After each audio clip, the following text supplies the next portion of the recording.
자, 고전산문 위경천전 볼 텐데 인물 관계도부터 정리 먼저 하고 봅시다. 그래서 자, 여기에 위생, 김생이라는 단어가 나오거든. 이 생이라고 하는 호칭은 남자애한테 붙는 거고 아직 관직을 하지 못한 젊은 남자한테 붙는 호칭이야. 오케이? 그래서 위생하면 위경천이라고 하는 인물은 위씨 집안의 남자 자제고 아직 관직하기 전입니다 라고 보시면 돼요. 자, 이 위생이라고 하는 인물이랑 소숙방이라고 하는 인물이랑 처음 만나서 이별을 겪었다 결국 혼인을 하게 되는 거고, 그리고 이 둘의 혼인에 지대한 역할을 하는 사람이 소상국, 그래서 여기 상국이라고 되어 있는데 우리 아까 전에 재상이라고 하는 표현으로 나타났죠. 이 상국이라고 하는 표현은 어떤 거냐면 중국 내에서 재상이 가장 높은 관직이야.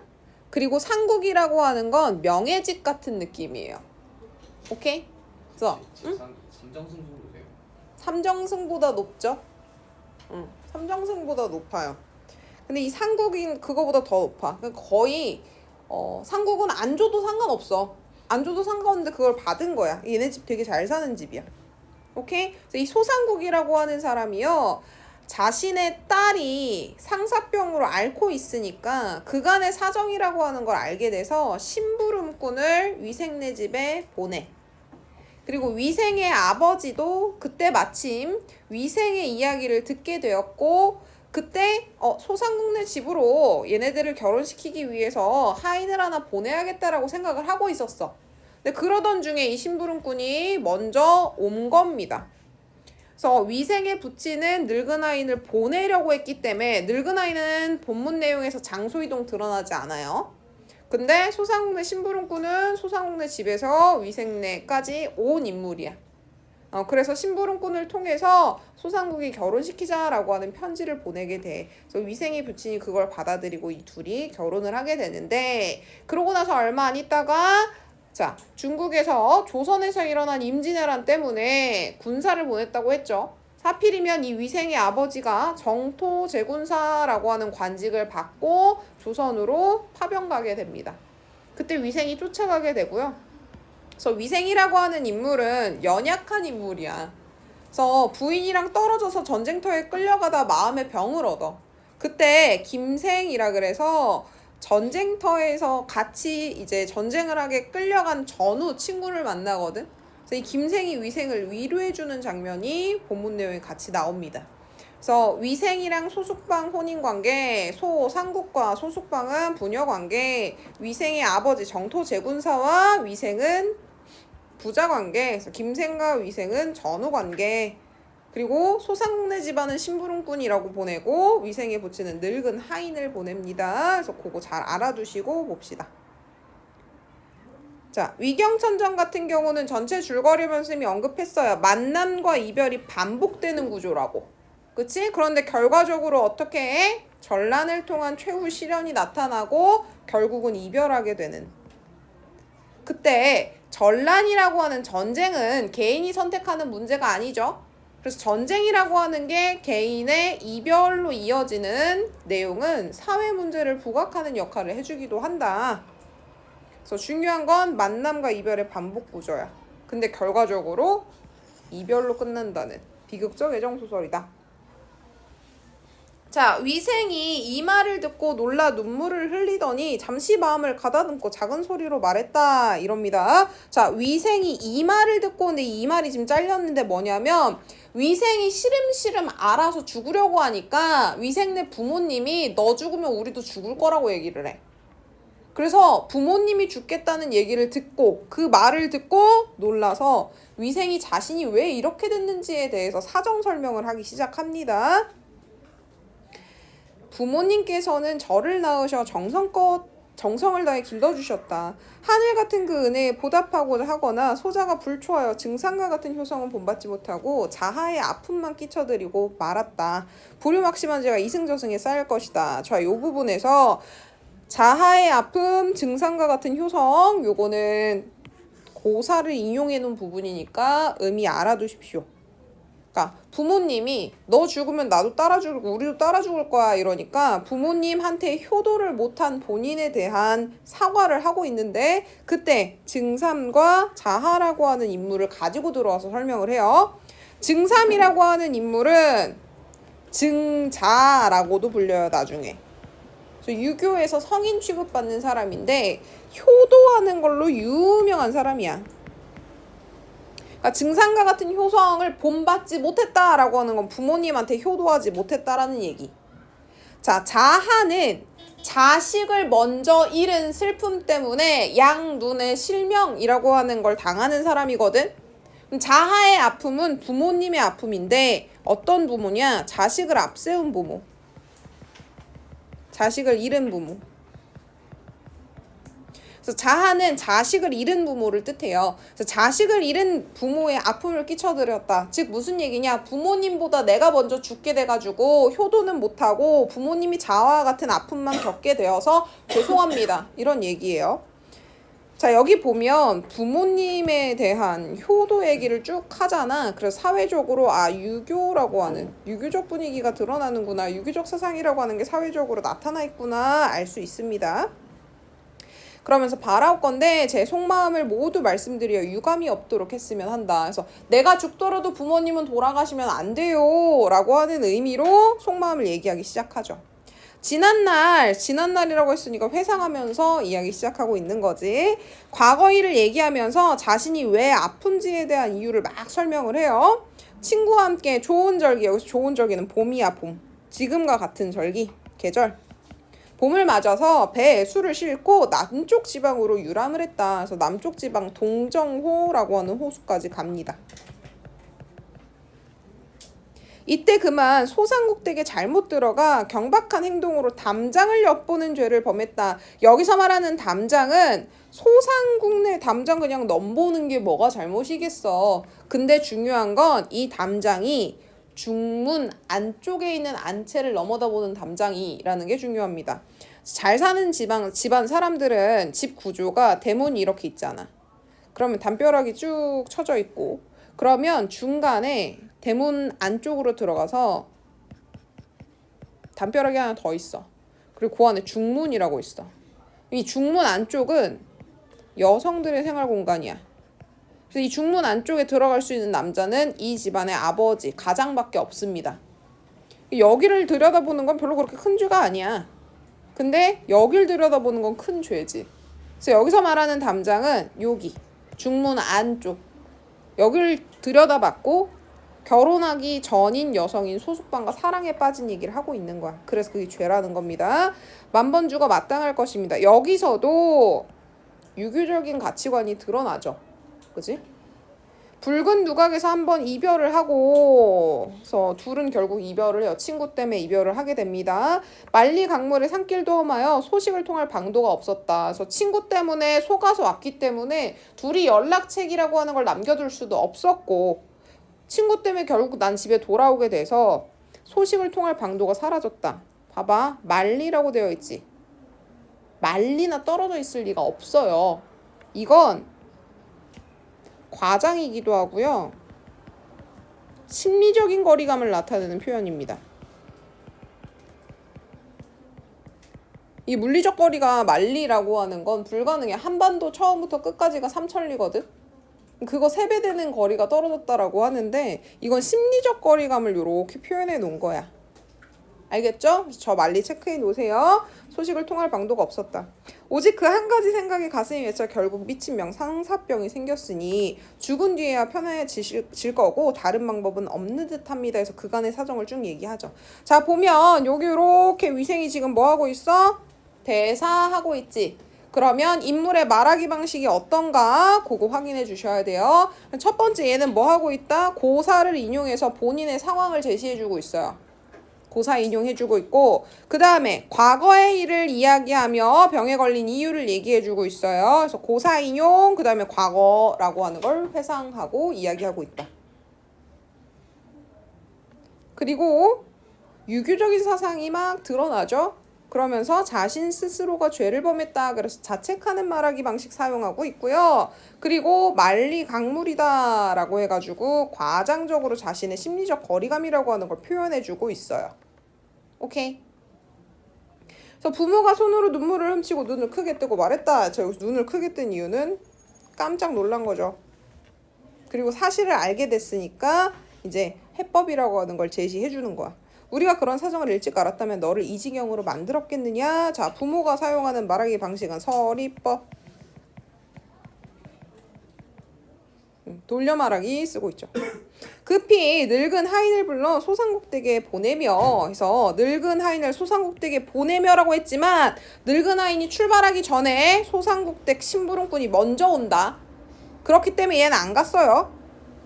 혼인을 청하여 혼례 날짜를 정하고 오도록 분부했다. 하인이 미처 문을 나서다 말고 허둥지둥 뛰어들어오더니 그래서 하인이 허둥지둥 다시 뛰어들어옵니다. 기쁜 목소리로 외쳤다. 상국댁에서 보낸 심부름꾼이 먼저 도착했습니다요. 위생의 부친이 사랑채로 나가 심부름꾼을 불러들였다 해서 사랑채는요. 대문 안쪽으로 들어오면 중문 안쪽 들어가기 전에 있는 손님이 머무는 방이야. 붉은 관을 쓰고 쇠로 만든 띠를 찬 팔척 장신의 남자가 자 요게 심부름꾼인데 심부름꾼 외양묘사를 해주고 있어. 근데 심부름꾼이라고 하는 존재를 보면 키가 굉장히 크고요. 붉은 관을 쓰고 쇠로 만든 띠를 차고 있다 그러니까 복색을 다 갖추고 온 인물이거든. 봐. 얘는 그냥 늙은 아인 한마디로 퉁쳤지. 근데 이 집안의 심부름꾼은 주인공도 아닌데 외양묘사를 통해 갖고 자세히 설명을 해주고 있어. 이건 왜 해줬냐면 심부름꾼은 누구네 집 사람이냐? 소상공네 댁 사람이야. 아까 선생님 뭐라 그랬어? 소상공네 집안 진짜 잘 사는 집안이라 그랬죠. 얘가 진짜 잘 사니까 심부름꾼도 이만한 거야. 그래서 얘는 사실상 심부름꾼이라고 하는 애가 이만큼 잘생겼어요가 아니고 그걸 통해서 소상공네 집안이 그만큼 잘 살아요 라고 하는 걸 보여주는 수단입니다. 알겠지? 두 번 절하고 무릎을 꿇고 상국에 편지를 바쳤다 해서 이거는 이제 편지를 전달할 때 얘를 다 갖추고 하는 거예요. 산호로 만든 함에 얇은 비단 몇 폭이라고 돼 있는데 산호랑 비단 체크해 주시고요. 이것도 소상공네 집안의 위세를 알 수 있어요. 산호는 지금 설명을 해주면 진주 같은 보석이야. 분홍색. 보석으로 된 함에 비단을 하나도 아니고 얇은 비단 몇 폭을 깔아놓고 좋은 종이에 편지를 하나 썼어. 이 편지 하나 전달하는데 보석으로 된 함에다가 비단까지 쭉 다 쓰고 좋은 종이까지 쓴 거야. 이건 소상공네 집안이 얼마나 잘 사는지도 보여주고 그리고 소상공네 아버지는 지금 위생이 자신의 딸 때문에 상사병에 걸려서 아픈지 알아 몰라? 모르지? 몰라. 그래서 얘는 자기의 딸과 위생을 반드시 결혼을 시키고 싶어 해. 잘 보여야 될 거 아니야. 그죠? 그래서 심부름꾼도 의관 다 정제해서 보내는 거고 얘도 꼭 잘 지켜서 얘기하라고 하는 거고 그리고 편지도 결혼시키자라고 하는 내용이 들어있는 편지도 보석함 안에 비단에 싸서 주는 거야. 잘 보이려고. 내 딸이 거절당하면 어떡해. 그지? 그리고 여기 편지의 내용이 쭉 들어가 있는데 여기서 소상국이라고 하는 사람이 말하는 방식이 어떤지 그것도 드러납니다. 저는 대대로 높은 벼슬을 지낸 가문의 사람입니다. 자, 자기소개 먼저 해요. 왜 자기소개 먼저 하냐면 결혼이라고 하는 건 집안과 집안 사이의 결합이야. 그래서 내 딸이랑 당신네 아들이랑 연애를 했으니 결혼시킵시다. 이렇게 얘기하면 안 돼. 그래서 이 사람의 글의 목적은 설득이거든. 이 편지의 목적은 상대방 결혼시키자고 설득하는 게 목적이야. 그래서 설득하기 위해서 첫 번째는 자기가 어떤 인물인지 설명하고 우리 가문이 어떤 집안인지 설명합니다. 결혼을 위해서. 대대로 높은 벼슬을 지냈고 조정에서 재상의 지위까지 올랐어요. 그리고 상국이란 호칭까지 받았고 그래서 부귀도 누렸다. 지금은 여생을 편안히 보내기 위해 벼슬에서 물러나서 집에서 쉬면서 멀리 고적을 답사하기도 하며 지내고 있다. 물고기와 새를 벗으로 삼고 꽃과 대나무를 즐기며 맑은 흥취를 돕고 손님을 맞아 술자리를 열고 하루를 보내기도 한다. 그래서 본인의 생활을 쭉 얘기해 주는데 갑자기 자기 생활을 왜 얘기해 주냐면 자기의 인성 얘기해 주려고 그래요. 보면 자연을 즐겨 삼고 있죠. 그래서 유교에서 유교 그 다음으로 치는 게 자연, 친화, 도교란 말이야. 그래서 자신이 유교에서 얘들아 제일 중요한 건 입신양명이야. 몸을 세워서 이름을 날리는 거, 관직하는 거거든. 그래서 유교적으로 봤을 때 굉장히 뛰어난 인물이고 뛰어난 집안입니다를 설명해 주려고 하는 거야. 그래서 내가 관직을 했다, 높은 벼슬을 했다, 입신양명에 성공했고, 그리고 유교적으로 뛰어나지만 자연 친화적인 사상도 갖고 있습니다. 오케이? 그리고 자기가 손님을 맞아 술자리도 여는 호인이다 라고 얘기를 해주고 있어. 그래서 이것도 그때 당시에 유교적인 가치관이 드러나고 있는 거예요. 어떤 인물이 뛰어난 인물이냐? 유교적으로 뛰어난 인물이 뛰어난 거야. 지난날, 자 여기까지 잘라. 이 편지에서 첫 번째 부분이야. 어떤 부분? 결혼을 위해서 유교적으로 우리 집안이 얼마나 뛰어나고 그 다음에 도교적으로 또 우리 집안이 얼마나 인성이 잘 되어 있는가. 자 여기 지난날 이건 뭐냐면 사정 설명을 해줍니다. 그래서 우리가 왜 이 편지를 보내게 됐고 내 딸과 아들 사이, 당신네 아들 사이에 무슨 일이 있는지 설명을 해주는데 이건 우리 입장에선 전지석 작가가 얘기를 해줬으니까 위생내 부친도 위생의 이야기를 들어서 얘네들의 풀스토리를 알고 있다는 걸 알지만 소상공인의 입장에서는 알아 몰라요. 그치? 그래서 설명을 해줘. 아드님께서 아름다운 경치를 따라 우연히 저희 집에 들른 일이 있었습니다. 그래서 사정 설명하는 게 두 번째 부분이야. 제 딸아이가 정이 많아서 미천한 몸으로, 자, 이 미천한 몸이라고 하는 건 겸손하게 말하기입니다. 자신의 딸아이를 낮추고 있어요. 그래야지 결혼이 수월하게 이루어지겠지. 꽃이 이슬에 쳤듯 달이 구름을 헤치듯 홀로 지내며 생긴 원한을 떨치지 못하였으니 모든 것이 늙은 애비의 죄입니다. 자, 무슨 얘기냐면 내 딸아이가 정이 많아서 혼자 외롭게 지내다가 우연히 우리 집에 들른 당신 아들과 사랑에 빠졌다 이렇게 얘기하고 있는 거야. 근데 그거를 원한을 떨치지 못했다. 그래서 내 딸이 미천해가지고 외로움을 못 참고 남자랑 사랑에 빠졌어요 해가지고 딸을 깎아내리고 있거든. 근데 이건 왜 그러는 거야? 결혼이라고 하는 걸 성사시키기 위해서 겸손하게 말하고 있는 거고 그 모든 것의 죄는 자신의 죄다 라고 얘기하고 있어.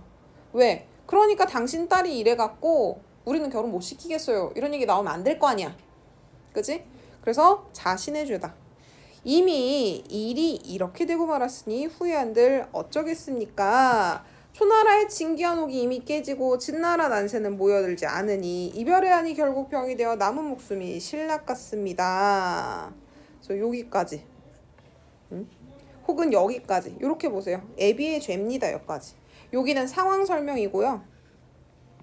지금까지 일어난 상황 설명. 그래서 그 상황 일어나고 나서 내 딸이 뭐에 걸렸다. 상사병에 걸려서 이별의 한 때문에 병이 되었대. 그래서 곧 죽게 생겼다라고 하는 거야. 그리고 그걸 여기 초록색 밑줄 친 고사를 인용해서 또다시 얘기해주고 있어. 초나라의 옥이 깨져버렸고 진나라의 난세는요 봉황새라고 생각하시면 돼요.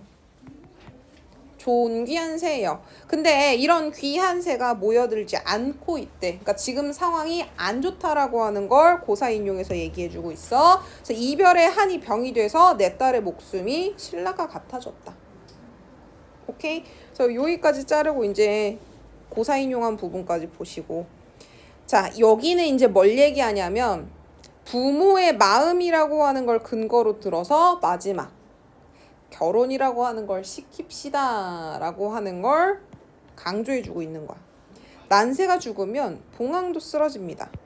부부의 정을 가로막으면 천지가 다하도록 부모의 마음이 어떻겠습니까? 그래서 마지막에 이 부모의 마음이라고 하는 걸 근거로 드는데 은근히 협박해요. 무슨 얘기냐? 난세가 죽으면 봉황새도 쓰러진다 해서 얘네 둘은 앞에 있는 난세는 소숙방을 뜻하고 뒤에 있는 봉황새는 위경천을 뜻해. 부부의 연을 맺은 그리고 사랑에 빠진 남녀를 얘기해. 짝이야 짝. 난세랑 봉황새는 둘이 짝이란 말이야. 근데 짝인 소숙방이 이별의 그리움 때문에 죽으면 당신네 아들도 쓰러지지 않겠냐. 그러면 부부의 정을 가로막아서 둘 다 죽으면 우리가 부모가 천지가 다 하도록 어떻겠냐 서리법 쓰고 있지만 마음이 안 좋지 않겠냐라는 얘기겠죠. 그래서 마지막 쭉 순서대로 우리 집안 그리고 자신의 댐댐이 유교적으로 얼마나 호인이고 좋은 사람인지에 대한 얘기해주고 사건 설명해주고 그 다음에 당신네 아들과 우리 딸 관계라고 하는 것이 이미 이렇게 이루어졌고 둘이 떨어져 있는 상황은 좋지 않은 상황이고 내 딸이 죽으면 당신네 아들도 죽을 수 있으니 부모의 마음이라고 하는 걸 마지막에 근거로 들어서 뭐 하자? 좋은 날을 잡아 혼례 올리게 해주시기 바랍니다. 요거 체크해놓고 이게 이 편지의 목적이에요. 이 편지를 쓴 목적. 모쪼록 귀댁에서 저희 집에 한미함을 탓하지 말아주시기 바랍니다. 중국 내에서 제일 가는 집안인데 한미하다라는 표현이 가당키나 해. 이거는 겸손하게 말하기입니다. 겸손하게 말하기. 그래서 여기 편지에 소상국이 쓴 말하기 방식들이라고 하는 건 겸손하게 말하기 쓰이고 있고, 그치? 돌려 말하기 쓰고 있어. 서리법 써가지고. 그리고 뭐 하고 있어? 근거를 들어 설득하고 있어요. 그래서 서리법, 돌려 말하기 쓰고 있고 위생과 소속방의 합법적인 부부가 되길 원하는 마음을 부모의 마음이라고 하는 걸 근거로 들어서 설득해주고 있고. 오케이? 그리고 뭐 하고 있다? 고사 인용해주고 있다. 여기도 고사 인용 나타납니다. 자, 편지를 다 읽자. 심부름꾼이 2번 절한 다음 저간의 사정을 아랬다. 그래서 다시 한번 심부름꾼이 사정 설명을 해주는데 심부름꾼 입장을 통해서 뭘 알 수 있냐면 위경천이 자기의 고향으로 돌아온 뒤 소속방 내의 상황을 알 수 있어. 이게 전지적 작가 시점이지만 장소가 지금 위경천네 집안이잖아. 그러면 초점화가 되어 있는 상태란 말이야. 위생한테 전지적 작가 시점이 초점화가 돼 있어서 위생을 중심으로 이야기가 쭉 전개되고 있었어. 그럼 소속방네 입장은 지금 위생 입장만 서술해주면 알아 몰라? 몰라요. 그 소속방네 입장을 지금 누가 설명해 주는 거냐? 이 심부름꾼이 설명해 주고 있는 거야. 그간에 어떤 일이 있었는가. 저희 집 아가씨가 귀댁 아드님과 헤어진 뒤로 꽃밭 가운데서 기다리다가 며칠 전 어린 종 하나를 강촌으로 보냈다. 강가에 있는 마을 해가지고 이 강촌 마을에서 친구랑 위경천이 배대고 머물고 있었던 거야. 그래서 이 강촌 마을로 보내서 아드님의 소식을 수소문하게 해서 기다리다 못해서 찾으러 간 거야. 그랬더니 마을 사람들이 접대에 젊은 2사람이 위경천과 위경천 친구를 얘기하는 거겠죠? 건강부에 와서 건강부는 지명이야. 지역명 고유명사. 호숫가에 배를 대고 한바탕 즐기다가 돌아갔고 그 뒤로 못 봤다. 그래서 그 얘기를 듣고 소속방이 병이 납니다. 돌아와서 들은 대로 알리자 아씨는 자리에 누워 일어나지 못했습니다. 주인 어르신 소상국이겠죠? 아씨의 마음을 헤아리지 못하고 계시다가 도대체 제가 왜 저러나 왜 아픈가 하고 있다가 어느 날 아씨가 잠든 틈을 타서 아씨의 비단 상자를 들춰보다가 그리움을 노래한 시 몇 수를 발견하게 됐다. 자, 위경천네 집안은 위경천이 자기 입으로 그간의 사정들을 다 말해서 알았죠? 소숙방네 집안은 소숙방이 얘기했어 안 했어? 안 했어. 소숙방이 쓴 시를 보고 아버지가 추측한 겁니다. 이 일을 가지고 아씨에게 캐묻자 아씨도 더는 숨기지 못하고 그제서야 사정을 남김없이 털어놔요. 주인 어르신께서는 이 말을 듣고 즉시 말을 달려 혼인을 청하고 오라는 명을 내리셨기에 귀댁에 오게 된 겁니다. 그래서 지금 심부름꾼은 어떤 말하기 방식을 쓰고 있냐? 요약적으로 제시해주고 있어요.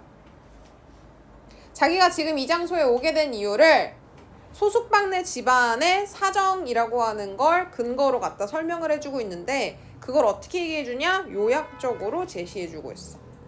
그래서 즉 위생이 떠나고 나서 소속방네 집안의 흐름이라고 하는 이때 소속방네 집엔 이런 일이 있었어요 하는 걸 간단히 보여주죠. 이게 왜 요약이냐? 간단히 생각해보세요. 자, 위생은 아버지한테 자기 과거 얘기하는 것만 이만큼 썼다고. 그치? 근데 여기서 아씨가 얘기하는 건 모든 사정을 남김없이 털어왔습니다. 한 줄로 끝나지. 그치? 요약적으로 말해주고 있어. 심부름꾼은 손수 파란색 주머니를 열더니 시를 적은 종이를 꺼내 책상에 올려놓으며 말했다. 그래서 파란색 주머니 안에는 아씨가 지은 시가 들어있어요. 산호암 안에는 소상국이 보낸 편지가 들어있고. 오케이? 자, 여기 삽입시 나와요. 삽입시 별표 3개 치시고요. 위경천전은 이별 그리고 만남의 반복이 결과적으로 비극적으로 끝나게 된다라고 하는 구조 때문에 유명한 작품이기도 하지만 삽입시가 많이 들어가 있어서 유명한 작품이기도 해요. 자, 삽입시라고 하는 애는 소설 내에서 어떤 역할을 하냐? 등장인물들의 감정, 등장인물들이 어떤 상황에 처해 있는가를 드러내주는 수단으로의 역할을 하고 작품 전체의 분위기를 형성해주거나 작품에서 이전에 일어난 사건을 압축해서 보여주거나 앞으로 작품에서 어떻게 사건이 전개될 건지 암시해주거나 기존에 줄글로 줄줄줄줄줄 이어져 있던 소설에서 운율이 들어가 있는 보통 삽입시는 다 한시거든. 짧은 글이 들어감으로써 글 전체의 단조로움을 피하게 해주는 역할을 해요. 그 중에서 지금 선생님이 노란색으로 밑줄 쳐놓은 애가 위경천전에 나오는 삽입시가 하는 주된 역할이에요. 등장인물의 내면 묘사를 해주기도 하고 이 시를 통해서 갈등 해소라고 하는 걸 보여주기도 합니다. 여기서 갈등 해소까지는 아니지만 갈등 해소의 실마리까지는 줘요. 어떤 갈등? 소숙방이 죽을 것 같잖아. 그치? 근데 그 죽을 것 같은 상황에서 아버지가 저 시를 통해서 소숙방이 죽을 것 같다라고 하는 이유를 알고 둘을 결혼시키는, 그래서 둘의 이별 상황이라고 하는 걸 극복할 수 있게 해주는, 갈등이 해결될 수 있게 해주는 기능합니다. 도와주는 기능을 하죠.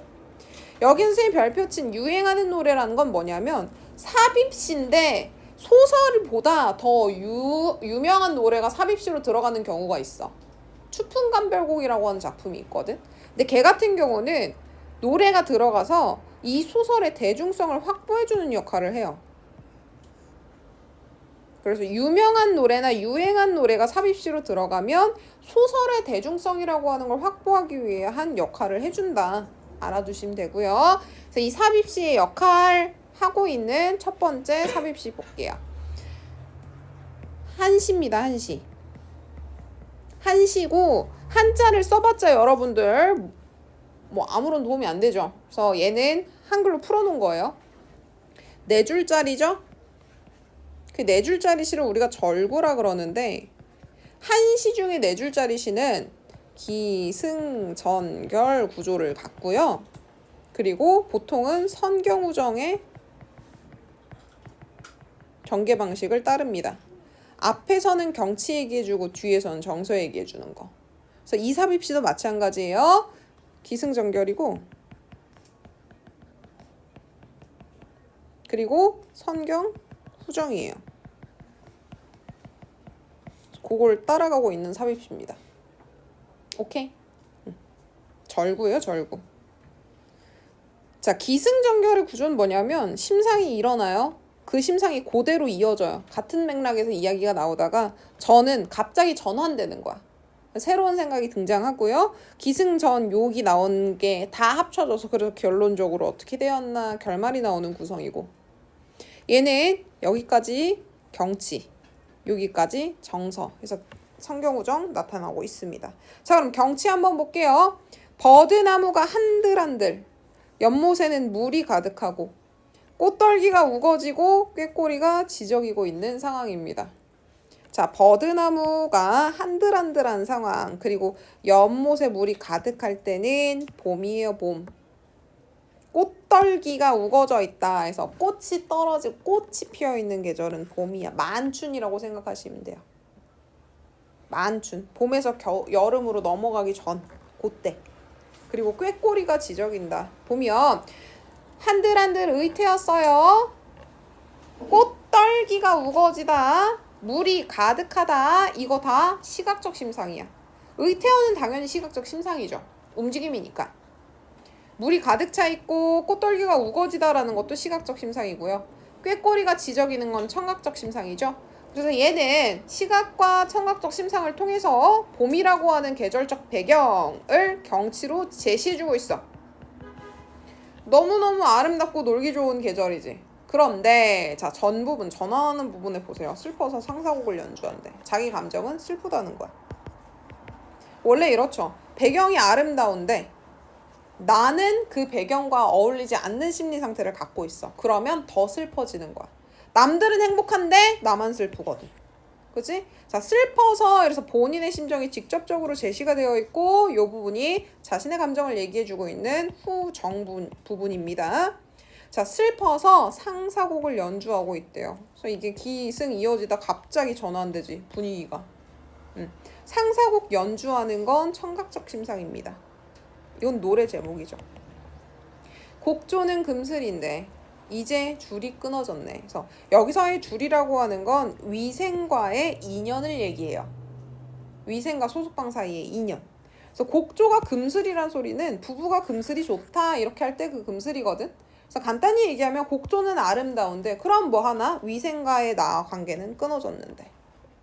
오케이? 그래서 이 상사곡 줄이 끊어지다 요 단어 때문에 지금 현재 소숙방이라고 하는 인물이 어떤 상황인지 알 수 있는 거야. 아버지도 요것 때문에 추측했을 겁니다. 오케이? 그래서 이 삽입시 다시 한번 정리하면 절구의 시예요. 한자가 아직 안 나와가지고 5개짜리인지 7개짜리인지는 몰라. 성경우종 구조 쫓아가고 있고 기승전결 쫓아가고 있고 계절적 배경이 봄으로 등장하고 있고 시각적 심상, 의태어, 청각적 심상 사용하고 있고 그 다음에 감정 부분에서는 화자의 심정이 직접적으로 드러나고 청각적 심상 나타나고 그리고 위생과 본인의 인연을 나타내주는 상징적 시어 줄이라고 하는 게 생겼고 쓰였고 오케이. 자, 위생과 소속방은 좋은 날을 잡아 혼례를 행하였다. 그래서 첫 번째 이별이 해결됐어요. 첫 번째 갈등이 해소됐어. 그럼 이제 해피엔딩 하면 얘네들이 이제 애정소설의 전형을 쫓아가는 건데 이에 8월 문제가 생기죠. 외적이 조선을 침략하는 임진왜란 사건이 나타납니다. 자, 이 임진왜란이라고 하는 사건은 역사적 사실이지. 역사적 사실이라고 하는 걸 갖다 집어넣어 놨어. 그럼 소설의 사실성이라고 하는 게 생겨요. 자, 그리고 이 외적이 조선을 침략한 사건 때문에 위생과 소속방이 다시 한번 이별하고 시련을 겪게 되는 사건이 벌어집니다. 그래서 이둘의 이별과 시련의 원인은 예기치 못하게 찾아왔죠. 생각도 못하게 찾아온 거야. 더 큰 시련이 찾아왔어요. 그리고 이때 황제란 단어 나오는 거 보면 중국이 배경이구나. 위생의 부친을 정토 제군사 장군으로 임명합니다. 그래서 앞으로 위생의 부친 호칭이 장군으로 나타나. 장군. 장군이라는 애 나타나면 위생의 아버지구나 아시면 돼요. 호칭 바뀝니다. 병사 3만 명을 거느리고 요양으로 부임케 했다. 요양은 지역명입니다. 위생의 부친은 위생을 급히 불러 함께 참전하게 됐다 해서 이 참전도 마찬가지. 조선이 파병을 얘기했어도 황제가 보내지 않았더라면 그리고 거기에 위생이 참전하지 않았더라면 얘네들한테 이별의 시련과 고난이 다가올 리가 없지. 그래서 실질적으로 이 참전이라고 하는 것도 위생과 소속방에게 이별과 시련의 고난을 가져다주는 존재입니다.